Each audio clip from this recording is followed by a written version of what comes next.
ನಮಸ್ಕಾರ Karnataka.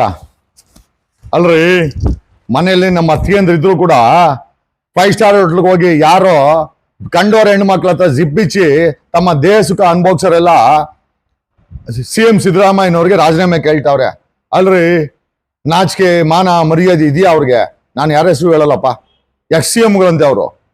CMಗಳು present CM ರಾಜೀನಾಮೆ ಕೇಳ್ತಾರೆ. ಕೊಡ್ರಿ ಸಿದ್ದರಾಮಯ್ಯನವ್ರೆ, ನೀವು ನಿಮ್ಮೇಲೆ ಏನೋ ಹೈಕೋರ್ಟ್ ಆದೇಶ ಮಾಡಿದ್ರೆ ಕೊಟ್ಬಿಡ್ರಿ ಅಂತ ಅಲ್ವಾ?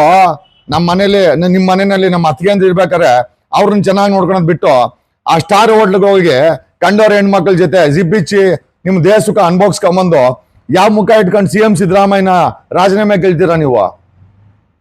ಆ ಕಂಡೋರ ಹೆಣ್ಮಕ್ಳಿಗೆ ಬೆಳ್ಳಿ ಕಾಚ, ಬೆಳ್ಳಿ ಬ್ರಾ, ಡೈಮಂಡ್ ಸೆಟ್ಟು, ಆ ಸೆಟ್ಟು, ಈ ಸೆಟ್ಟು, ರಾಲ್ಸ್ ರೈಸ್ ಎಲ್ಲ ಕೊಟ್ಟು ನಮ್ಗೆ ಚಿಪ್ಪಿಟ್ಟು ಆ ದುಡ್ಡನ್ನೆಲ್ಲ ನಮ್ಮ ಟ್ಯಾಕ್ಸ್ ದುಡ್ಡಿಂದ ಕದ್ದು ಡಿಬೇಟ್ ಮಾಡಿ ಯಾವ ನೈತಿಕತೆ ಇದೆ ನಿಮ್ಗೆಲ್ಲ? ಆಮೇಲೆ ಜಗದೀಶ್ ಸುಮ್ನೆ ಏನು ಇಲ್ಲಂತೆ, ಬಿಟ್ರೆ ಏನಿಲ್ಲ, ಗಂಟೆ ಕಾಣಿಸ್ತದೆ ಇಡೀ ಕರ್ನಾಟಕಕ್ಕೆ, ಆಮೇಲೆ ಇಡೀ ಪ್ರಪಂಚ ನೋಡ್ತದೆ. ನೇಣಾಕಂಡ್ ಸೊತ್ತೋಗ್ತೀರಾ. ಆಮೇಲೆ ನಮಗೂ ಹೆಂಡತಿ ಮಕ್ಳವ್ರೆ, ಹಂಗಂದ್ ಮಾತ್ರಕ್ಕೆ ಚಾಲೆಂಜ್ ಮಾಡಿದ್ರೆ ನಾವು ಕೂಡ ಕೇಳ್ಕೊಂಡಿರಲ್ಲ. ಅರ್ಥ ಆಯ್ತಾ? ನಿನ್ ದೌಲತ್ತಿರ ನೀನ್ ಮಾಡ್ಕೋ. ಅಲ್ಲ, ಆ ಮಠಗಳು, ನಮ್ಮ ಮಠಗಳ ಬಗ್ಗೆ ನಮ್ಗೆ ತುಂಬಾ ನಂಬಿಕೆ ಇದೆ. ಮಠದ ಬಗ್ಗೆನೂ ಮಾತಾಡಿದ್ಯಾ ನೀನ್, ಗೊತ್ತಾ? ನೀನು ಮಠಗಳ ಬಗ್ಗೆ ಮಾತಾಡಿದ್ಯಾ? ಹೇಳ್ತೀನಿ, ಮಠಗಳು ನಮ್ಗೆ ಸಂಸ್ಕಾರ ಕೊಟ್ಟಿದೆ. ಈ ಸಮಾಜದ ಆಸ್ತಿ ಮಠ. ಆ ಮಠಗಳಿಗೆ ಹೋಗ್ಕೊಂಡು ಡ್ರಾ ಮಾಡೋರು ನೀವು. ನಾವು ಒಂದು ಮಠಕ್ಕೆ ಹೋಗಲ್ಲ, ಆದ್ರೆ ಮಠಗಳ ಬಗ್ಗೆ ಗೌರವ ಇದೆ, ಮಠಾಧೀಶರ ಬಗ್ಗೆ ಗೌರವ ಇದೆ. ಬಸವರಾಜ ಬೊಮ್ಮಾಯಿ ನನ್ನ ಸ್ಟೇಟ್ಮೆಂಟ್ ಕೊಟ್ಟವ್ರ.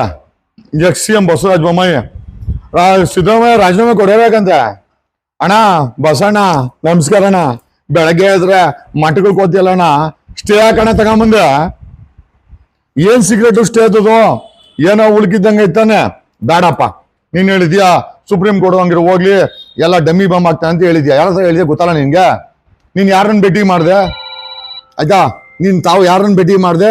1 ಅವರ್ ಅವರೇ ನನ್ಗೂ ಹೇಳಿದ್ದು. ಏನಂತ? ಏನೂ ಇಲ್ಲ ಜಗದೀಶು, ಗಾಳಿ ನನ್ ಬಾಂಬ್ ಮಾಡ್ತಾ ಅಂತ. ಅಯ್ಯೋ ಮರಯ್ಯ, ನಿಂದ ಏನಿದೆ ಅಂತ ತಗೊಂಬಂದ್ ಮಠಕ್ಕೆ ಇಡಂಬ. ಮಠದಲ್ಲೇ ಕೇಳೋಣ.